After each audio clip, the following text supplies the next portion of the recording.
कहते हैं कि जो जितना ताकतवर होता है युद्ध वही जीतता है, लेकिन पिछले कुछ सालों में इसमें बड़ा बदलाव देखने को मिला है। यहाँ ये कहावत ठीक बैठ रही है कि देखन में छोटन लगे घाव करे गंभीर। इस देश का ड्रोन वॉरफेयर जितना मजबूत होगा, जंग के मैदान में वो उतनी ही मजबूती से टिका रह पाएगा। भारत के पास भी एक ऐसा ड्रोन आने वाला है जिसके आगे ईरान का शाहेद भी कहीं नहीं ठहरा। कहते हैं कि जो जितना ताकतवर होता है युद्ध वही जीतता है, लेकिन पिछले कुछ सालों में इसमें बड़ा बदलाव देखने को मिला है। यहां ये कहावत ठीक बैठ रही है कि देखन में छोटन लगे घाव करे गंभीर।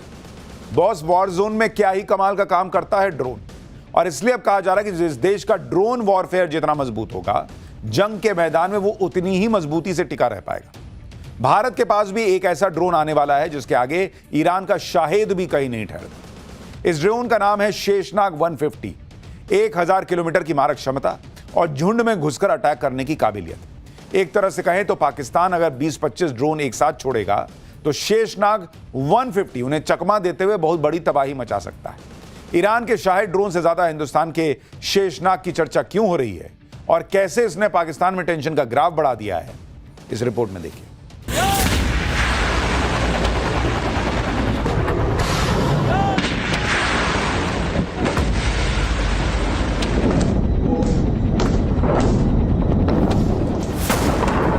तेहरान में तबाही है।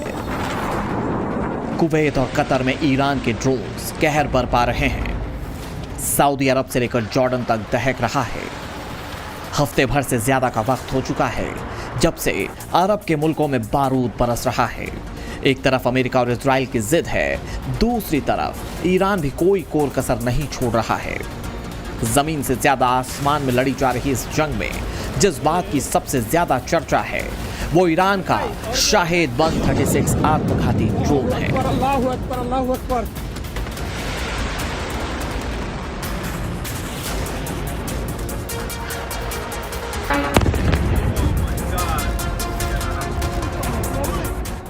ईरान के लगातार ड्रोन और मिसाइल हमले अमेरिका और खाड़ी देशों के लिए बड़ी चुनौती बन चुके हैं।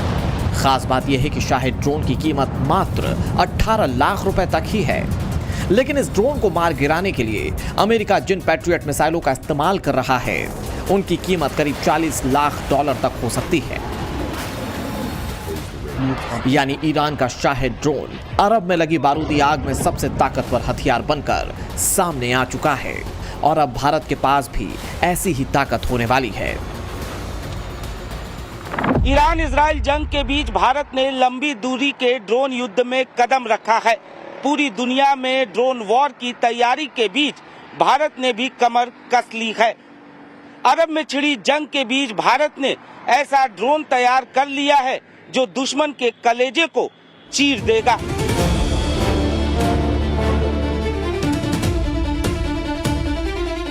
देश की प्रयोगशालाओं से निकले इस नाग का नाम है शेषनाग 150 ड्रोन। एक ऐसा अचूक और ताकतवर हथियार जो एक बार उड़ान भरता है तो दुश्मन का काम तमाम करके ही वापस लौटता है। जानना चाहते हैं कैसे?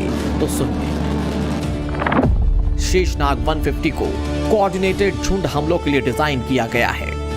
शेषनाग 150 एक ऐसा साइलेंट किलर है जो 1000 किलोमीटर दूर बैठकर भी दुश्मन की धड़कनें बंद कर सकता है। यह महज एक मशीन नहीं, भारत का वो स्वदेशी सुदर्शन चक्र है जो जब झुंड में निकलता है तो बड़े से बड़े एयर डिफेंस सिस्टम कबाड़ हो जाते हैं। ये ड्रोन 5 घंटे से ज्यादा देर तक उड़ान भर सकता है, टारगेटेड एरिया के ऊपर मंडरा सकता है, जिससे रियल टाइम सर्विलांस और हमले के ऑप्शंस मिल जाते हैं। ये ड्रोन 25 से 40 किलोग्राम वॉरहेड के साथ दुश्मन के एयर डिफेंस सिस्टम को निशाना बना सकता है। यानी जंग के मैदान में उसे उतार दिया जाए तो दुश्मन का बचना नामुमकिन है। शेषनाग 150 को खास तौर पर स्वॉर्म यानी कि झुंड में हमला करने के लिए डिजाइन किया गया है। इसमें कई ड्रोन्स एक नेटवर्क की तरह साथ मिलकर काम करते हैं। खास बात यह है कि शेषनाग 150 ने 1 साल पहले अपनी पहली उड़ान भरी थी और अब कामयाबी के साथ देश की सरहदों की ढाल बनने को तैयार है। ये कहा जाता है कि जंग हथियारों से नहीं बल्कि हौसलों से लड़ी जाती है, लेकिन ये आधा सच है। पूरा सच ये है कि हौसलों के साथ साथ जवानों के हाथ में आधुनिक हथियार भी होने चाहिए और भारत लगातार इस ओर तरक्की कर रहा है। सेना भविष्य के युद्ध के लिए लंबी दूरी के स्वॉर्म अटैक ड्रोन्स को बेहद अहम क्षमता मान रही है। ऐसे ड्रोन दुश्मन के एयर डिफेंस को चकमा देकर अंदर जाकर हमला करने में मदद कर सकते हैं। पिछले साल नवंबर में सेना ने जैसलमेर में त्रिशूल युद्धाभ्यास के दौरान अत्याधुनिक स्वदेशी ड्रोन और एंटी ड्रोन तकनीक का कामयाब परीक्षण किया। एक्सरसाइज में हेक्साकॉप्टर, हेरॉन मार्क II और तापस जैसे ड्रोन्स ने दुश्मन के ठिकानों को सटीक निशाना बनाने की ताकत दिखाई। बात इतनी सी ही नहीं है, भारतीय सेना भविष्य के युद्धों के लिए ड्रोन तकनीक पर ज्यादा फोकस कर रही है। सेना 850 से ज्यादा कामिकाजी ड्रोन्स खरीद रही है। 60 स्वदेशी घातक ड्रोन्स को खरीदने के लिए मंजूरी दे दी गई है। शेषनाग 150 ड्रोन 1000 किलोमीटर की रेंज तक मार कर सकता है। सेना ने टेथर्ड ड्रोन के ट्रायल शुरू कर दिए हैं। अब हमारी ड्रोन आर्मी पहले से भी काफी ज्यादा अपग्रेड और बेहतर है। सेना ने ड्रोन टेक्नोलॉजी को देखते हुए एक प्रोग्राम शुरू किया है, ईगल ऑन एवरी आर्म, यानी कि सैनिक की भुजा पर बाज। हर सैनिक के साथ एक ड्रोन युद्ध के समय उसका साथ देगा।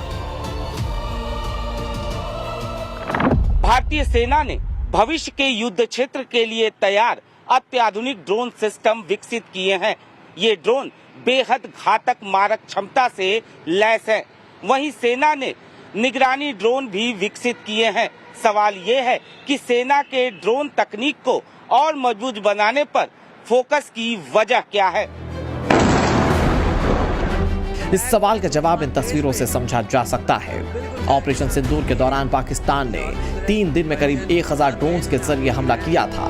इनमें से काफी संख्या में सर्विलांस ड्रोन थे और कुछ तुर्की से लिए गए कामिकाजी ड्रोन। ये ड्रोन बम या फिर दूसरे बारूद से लैस होते हैं, लेकिन सरहद में घुसने से पहले ही पाकिस्तान के सभी ड्रोन्स हवा में ही मार गिराए गए थे।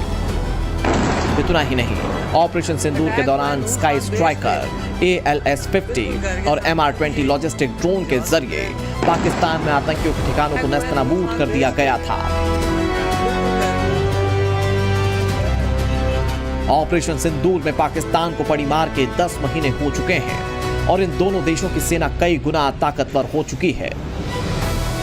खासतौर से ड्रोन्स को लेकर लगातार नई टेक्नोलॉजीज डेवलप की जा रही हैं। खास बात यह भी है कि सेना का फोकस स्वदेशी हथियारों पर है,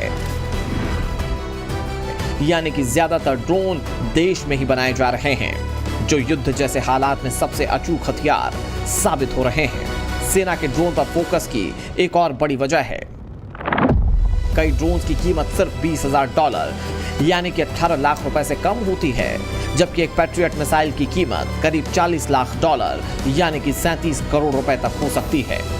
दुश्मन को एक सस्ते ड्रोन को रोकने के लिए लाखों करोड़ों रुपए की मिसाइल खर्च करनी पड़ती है। एक मामूली सा ड्रोन महंगे टैंक को कबाड़ में तब्दील कर देता है, तो युद्ध का पूरा अर्थशास्त्र ही बदल जाता है।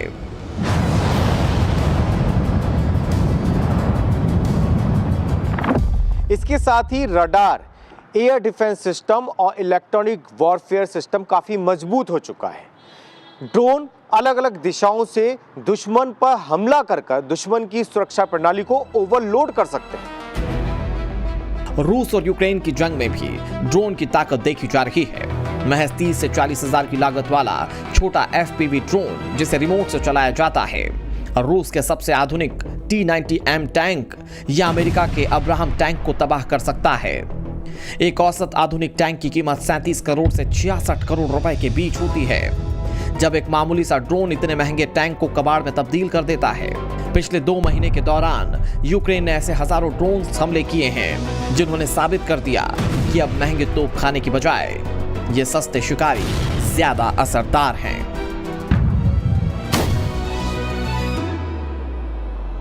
ईरान और इजरायल की जंग में कई ऐसी बातें हैं जिनकी भारत स्टडी कर रहा है। ड्रोन और मिसाइल का इस्तेमाल कैसे किया जाए, किस पिन पॉइंट पर किया जाए, इस पर डीप रिसर्च जारी है। और इन सब के बीच ये भी मांग होने लगी है कि तालमेल भी बेहतर बनाया जाए।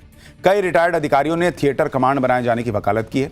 वैसे तो इसकी चर्चा सेना के अंदर खाने बहुत पहले से हो रही थी, मगर कुवैत में जो गलती अमेरिकी सेना ने अपने फाइटर जेट को लेकर की, उसे आधार बनाकर थिएटर कमांड लाने पर जोर दिया जा रहा है। अब ये जरूरी क्यों है और इसका फायदा क्या है, इस रिपोर्ट में देखिए।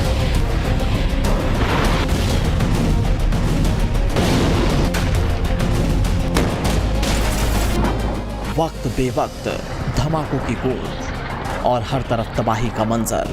ईरान से बहनी, कुवैत से कतर और इजराइल से लेबनान तक कोई नहीं जानता कि कब किस मिसाइल पर मौत सवार होकर आ जाए। कौन जानता था कि अमेरिका और इजराइल हमला करेंगे? किसे पता था कि ईरान का भी जबरदस्त पलटवार होगा? लेकिन ऐसा ही हो रहा है, लगातार हो रहा है और हफ्ते भर से हो रहा है। इस बारूदी जंग के फिलहाल थमने के आसार कम ही नजर आ रहे हैं। युद्ध भले ही धरती के एक कोने में हो रहा हो, लेकिन इस जंग ने कई मुल्कों को सबक भी दे दिया है। इसीलिए भारत भी अपनी सरहदों को हमेशा के लिए महफूज रखने की कोशिश में जुटा हुआ है। भारत अपने एयर डिफेंस सिस्टम को और मजबूत करने की दिशा में कदम उठाने जा रहा है। भारतीय वायुसेना अपने integrated air command and control system के तीसरे चरण के अपग्रेडेशन पर तेजी से काम कर रही है। ये वही सिस्टम है जिसने ऑपरेशन सिंदूर के दौरान कमांड सेंटर के रूप में मुख्य भूमिका निभाई थी। अब इसे लंबी दूरी के खतरों को पहचानने और तुरंत सटीक हमला करने के लिए और भी आधुनिक बनाया जा रहा है। IACCS एयरफोर्स का डिजिटल नर्व सेंटर है, जो देश भर के रडार, सैटेलाइट और लड़ाकू विमानों से मिलने वाली जानकारी को एक जगह जोड़ता है। फेज 3 अपग्रेड का मुख्य मकसद नेटवर्क सेंट्रिक वॉरफेयर को मजबूत करना है। मतलब ये कि अगर बॉर्डर पर कोई छोटा रडार भी दुश्मन को देख लेता है तो उसकी जानकारी कुछ ही सेकंड में कमांड सेंटर और हवा में उड़ रहे सुखोई या राफेल के पायलट तक पहुंच जाएगी। अब ये काम कैसे करेगा, ये भी आपको समझाते हैं। तीसरे चरण का सबसे बड़ा टारगेट सेंसर टू शूटर समय को कम करना है। पहले दुश्मन को देखने और हमले के ऑर्डर में जो वक्त लगता था, अब उसे कम कर दिया गया है। जीरो सिस्टम में अब ऐसे मॉड्यूल हैं जो दुश्मन के फाइटर जेट, मिसाइल या ड्रोन की पहचान उसके उड़ने के तरीके से खुद कर लेंगे।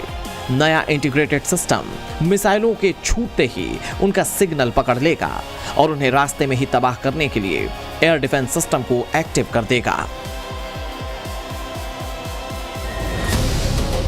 मौजूदा हालात में भारत के लिए जरूरी हो गया है सेल्फ डिफेंस और अटैक दोनों मोर्चों पर खुद को मजबूत बनाया जाए, ताकि टू फ्रंट वॉर जैसे हालात में हर दुश्मन को खाक में मिलाने की कुव्वत हो। इसीलिए पाकिस्तान अभी से कांपने लगा है। Integrated air command and control system के तीसरे चरण का अपग्रेड भारतीय वायुसेना के लिए एक वरदान साबित होने जा रहा है। ये सिर्फ सॉफ्टवेयर अपग्रेड नहीं है, बल्कि ये भारत की जंगी तैयारी की ताक और काबिलियत में बड़ी छलांग है। साफ है कि सेना लगातार नई तकनीक के जरिए खुद को मजबूत कर रही है। वैसे देश में थिएटर कमांड का जिक्र पहली बार नहीं हो रहा है। थिएटर कमांड असल में सेना की एकीकृत कमान होती है। इसका मतलब है थल सेना, वायुसेना और नौसेना को किसी खास भौगोलिक क्षेत्र या ऑपरेशन के लिए एक ही कमांडर के तहत लाया जाता है। इसका फायदा यह होता है कि ऑपरेशन के समय सभी संसाधनों का इस्तेमाल एक साथ सही दिशा में किया जा सके। भारत में थिएटर कमांड बनाने की जरूरत क्यों महसूस की जा रही है, अब आपको यह भी समझाते हैं।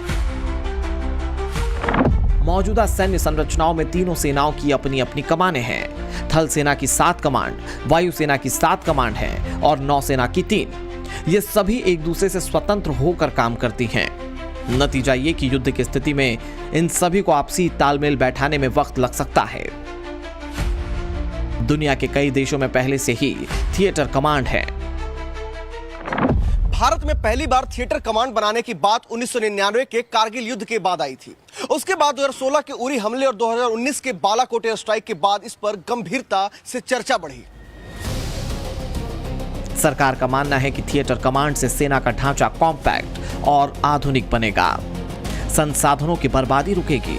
दुश्मन के खिलाफ सेना के तीनों अंग जब एक साथ जवाब देंगे तो सामने पश्चिम वाला आतंकी मुल्क हो या उत्तर वाला पड़ोसी, हिंदुस्तान की तरफ नापाक नजर उठाने वाले की तबाही तय है।